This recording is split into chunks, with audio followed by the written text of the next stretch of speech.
Greetings everyone, I'm Mar. Once again, this is my opinion. As you can tell from the title up there, I'm continuing my trek through Season 8 of Everybody Loves Raymond. We're now on Episode 10, which is the last episode on Disc 2, so 3 discs left to go.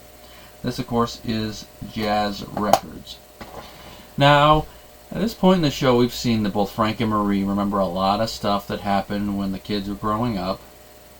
Some of it and how they react is ridiculous, as we saw when Marie threw a big hissy fit when she found out about the party that Ray held in the house. A lot of the other stuff that gets brought up, like in the Bunny episode, I was lied to. I was 8 and already a liar. And of course here, another thing from when Ray was a kid, when he destroyed Frank's collection of vinyl jazz records. Now, the incident that brings it up is the fact that Ray's dictionary that he run in a spelling bee when he was in school got destroyed by the twins because they were writing it down the stairs. Now, my question with this is, the twins are like in their early adolescent years at this point, so they're old enough to know not to ride down the stairs and stuff like that, so why the hell did they write them in that? Is that supposed to be the whole thing of the twins being so in sync with doing stupid stuff that they're like, yeah, let's write down this? We never see this used at all, and then they find out it's Daddy's dictionary, and he gets upset when he sees what happened to it. And of course, from this, Frank sees it and is like, what goes around comes around. Reminds me when you ruined my jazz records. And of course, everyone's like, oh, right, jazz records. It's just like with Korea. Every time it gets brought up, they're like, oh, yeah. Now, this is the first time we're hearing about the jazz records in the whole 8-year run of the show thus far. But considering that our lives, the characters' lives, did not begin with the first episode, that's just our first peek into their lives, it could have been brought up ad nauseum when he was younger, and he just hasn't brought it up on screen. Like, there's been times throughout those 8 years where we haven't seen him either. It could have been brought up during that time, and the character's reaction is still like, eh. That was a nice little bit of late edition lore. And of course, Frank goes ranting on about it. And, you know, Ray's trying to really get it off of it, and then Frank leaves like, I'm going to be going across the street not listening to my favorite jazz records. Well, this Christmas, since this is the Christmas episode, Ray decides to do something good for his father, and he decides to replace the jazz records. But instead of getting them on vinyl, he decides to get them on CD.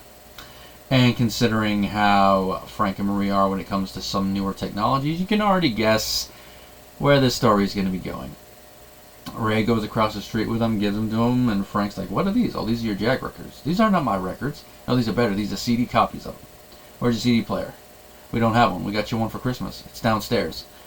Ray goes downstairs, and we find in a corner of the basement there's a lot of gift stuff that they were given that have not been opened. Like, there's a DVD player, there's a microwave oven, there's the CD player, there's a lot of stuff. And both Frank and Marie are like, we don't need that stuff. And I just like how the argument about the microwave is. Deborah has the same model. Well, I'm sold. You can get a pot roast in 10 with it, in 15 with this. I can get it in 10 with this. It just keeps going from there. Ray finds the CD player and starts opening it and opening the CD so his dad can listen to the music.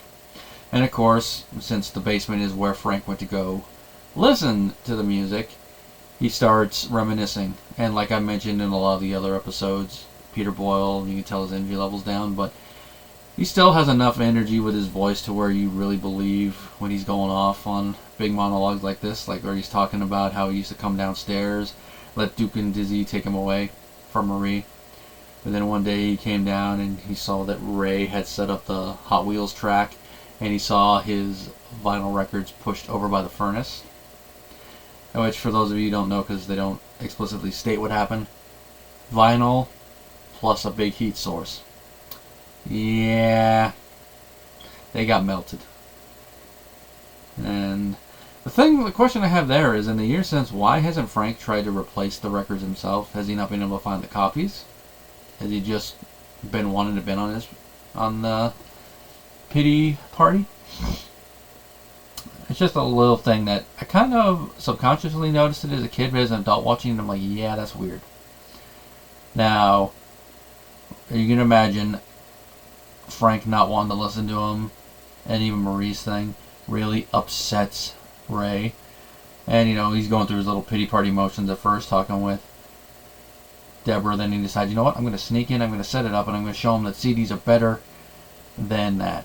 Which, of course, this goes about as well as you would expect. First, they catch Frank and Marie by surprise and scare the crap out of them. Which, I think you probably said it on the wrong song to do that too, because they enter the door and all of a sudden it's like, it's like a big jazz moment where it's like, oh crap. It scares the crap out of them. They drop all their ornaments, their food, and it's like, yeah, you just ruined what you were intending there, Ray. Congratulations.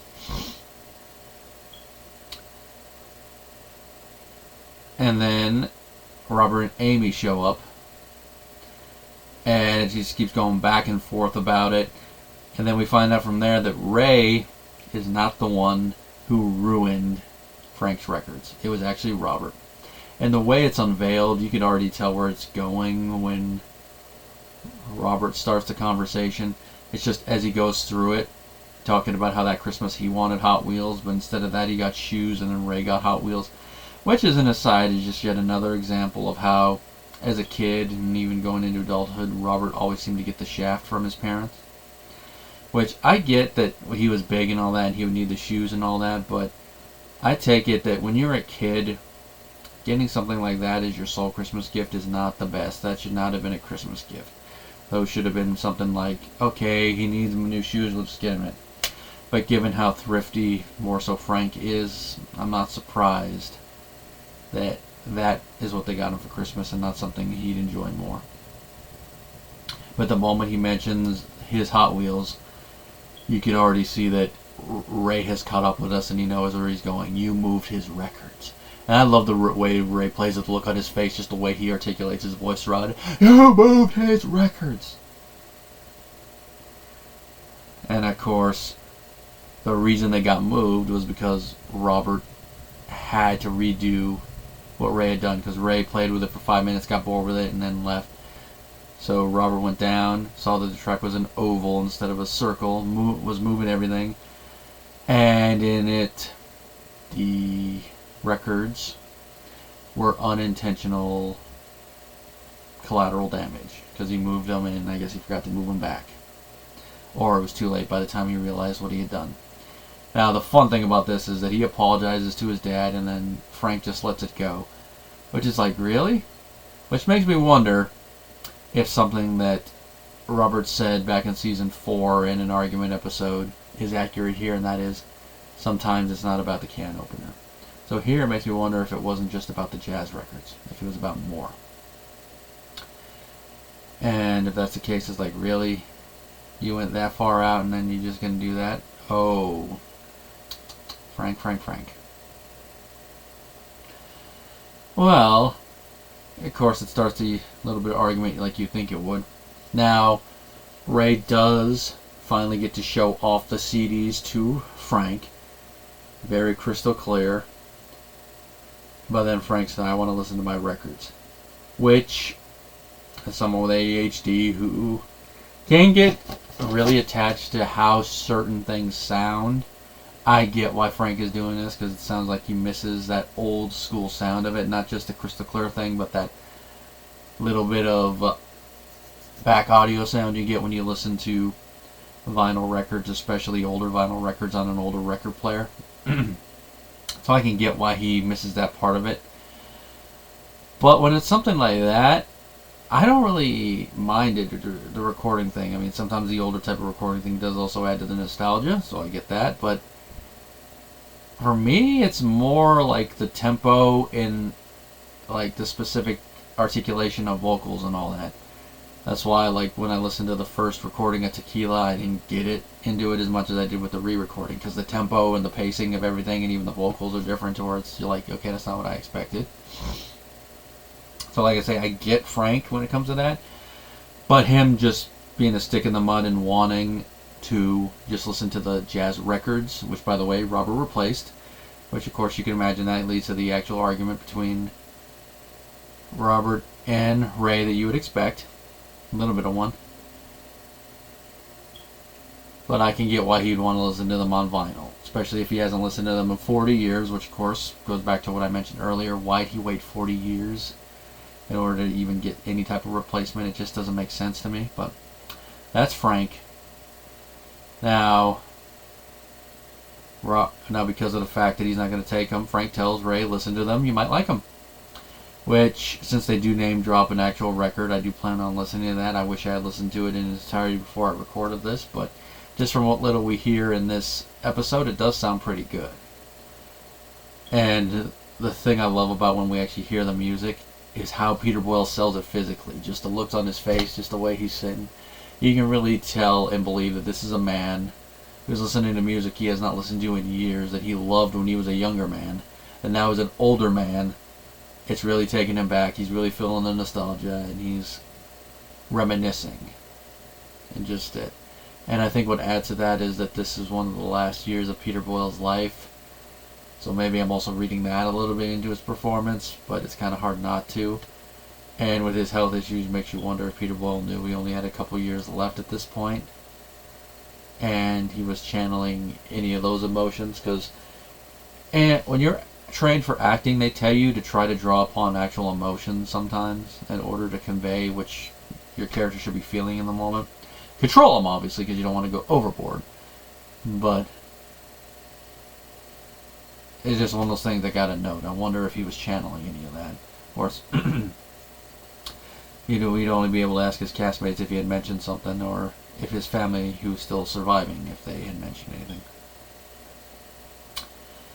Now, of course, the epilogue does tie back into the whole thing of the episode and the inciting incident with the dictionary, and of course shows Ray trying to be a better father than Frank when it comes to accepting something new from his children.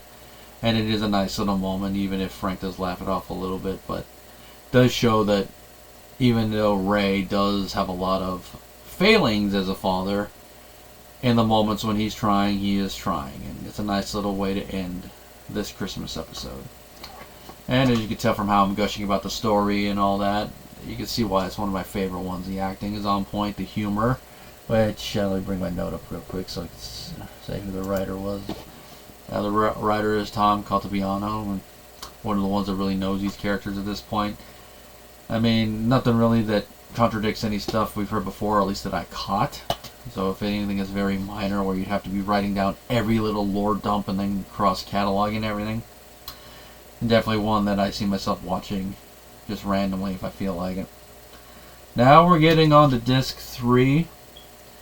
And just looking at this, I think I only watched one of these ones in first run, just like with this episode. And of course the next one is going to be one I usually skip whenever I just watch it randomly, but of course, like some of the other ones I mentioned that on, who knows how my viewpoint on this episode will be now that I'm watching it as an adult, as an older adult I should say. And, it might end up being one that goes fully into the rotation, or it could be like some of the other ones where it's like, yeah, full one, or I have no inclination to watch again. That, of course, is going to be Deborah at the Lodge. Till next time, everybody.